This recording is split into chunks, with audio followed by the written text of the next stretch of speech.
They have, since 1921, or they have read John A. Lejeune, the 13th Commandant's message.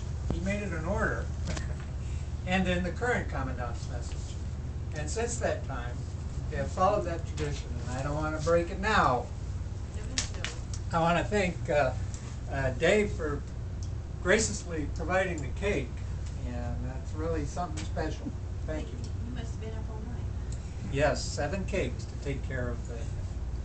All right, the 13th Commandant of the Marine Corps message. On November 1st, 1921, John A. Lejeune, 13th Commandant of the Marine Corps, directed that a reminder of the honorable service of the Corps be published by every command to all Marines throughout the globe on the birthday of the Corps. Since that day, Marines have continued to distinguish themselves on many battlefields and foreign shores, in war and peace. On the birthday of the Corps, therefore, in compliance with the will of the 13th Commandant, Article 38, United States Marine Corps Manual, edition of 1921, is republished as follows. On November 10th, 1775, the Corps of Marines was created by a resolution of the Continental Congress. Since that date, many thousands of men have borne the name Marine. In memory of them, it is fitting that we who are Marines should commemorate the birthday of the Corps by calling to mind the glories of the long and illustrious history.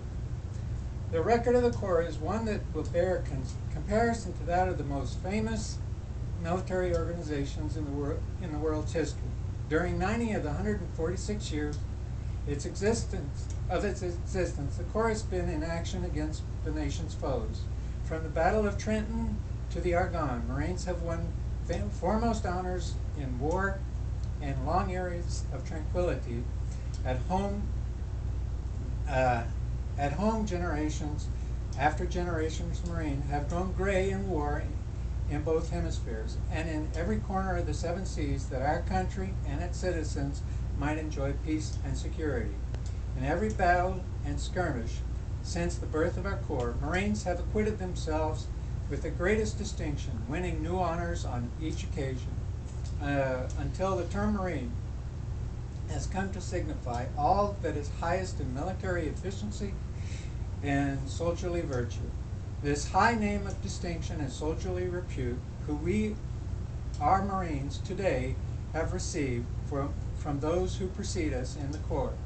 With it, we also receive from them the eternal spirit which has animated our Corps from generation to generation, and has been the distinguishing mark of Marines in every age. So long as the spirit continues to flourish, Marines will be found equal to every emergency in the future, and as they have been in the past. And the men of our nation will regard us with worthy successors to the long line of illustrious men who have served as soldiers of the sea since the founding of the Corps. The inspiring message of the 13th Commandant has left a mark in the hearts and minds of many Marines. By deed and act, from Guadalcanal to Iwo Jima, from Incheon to Korea armistice, in interventions from Lebanon, Dominican Republic, and from open battles in Vietnam and to the Mayaguez rescue, Marines have continued to epitomize those qualities which are their legacy. The success which they have achieved in battle and the faith they have borne in peace will continue. The Commandant and our many friends have added their hearty praise and congratulations on this, our 230th birthday. All right, the current Commandant, General Amos, passes 6 years ago. The Marine Corps, as it has throughout our history, demonstrated its vital role as America's expeditionary force in readiness. Just weeks after North Korean communists crossed 38th parallel, the 1st Marine Provisional Brigade landed in South Korea, forming the backbone of the perimeter around the city of Busan. The efforts of the Fire Brigade at Busan allowed the daring amphibious landing at Incheon and set the stage for one of the most savage campaigns in the Corps' history, the Chosin Reservoir. As we pause to celebrate our 235th anniversary, we pay special tribute to the Marines of the Korean War and recognize their contributions to our enduring legacy. The past year marked the end of the Marine Corps combat operations in Iraq, beginning with the invasion in March 2003 and through the 7-year war of fighting, our Corps has acquitted itself valiantly in the Anbar province and throughout the country. Locations such as Fallujah and Ramadi have taken their place in the illustrious battle history of the Corps.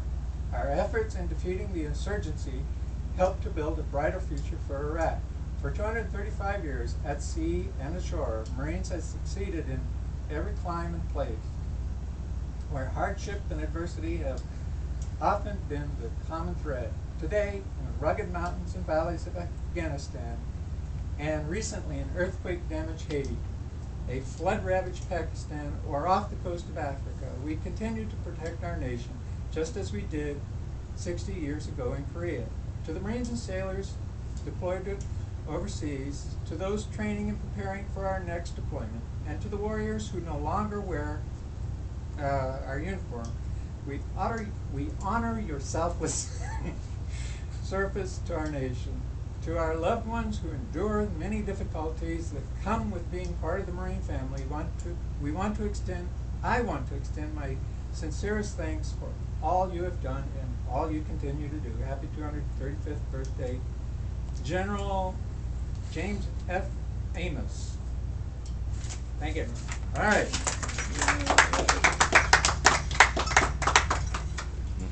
We shall. He didn't mention STOMP. And a nice cake. All right. First piece normally goes to the oldest Marine, but since There's only one for you. but since we want to give that to Dave. He is the oldest, so we're gonna go with that. I remember the 60 years ago.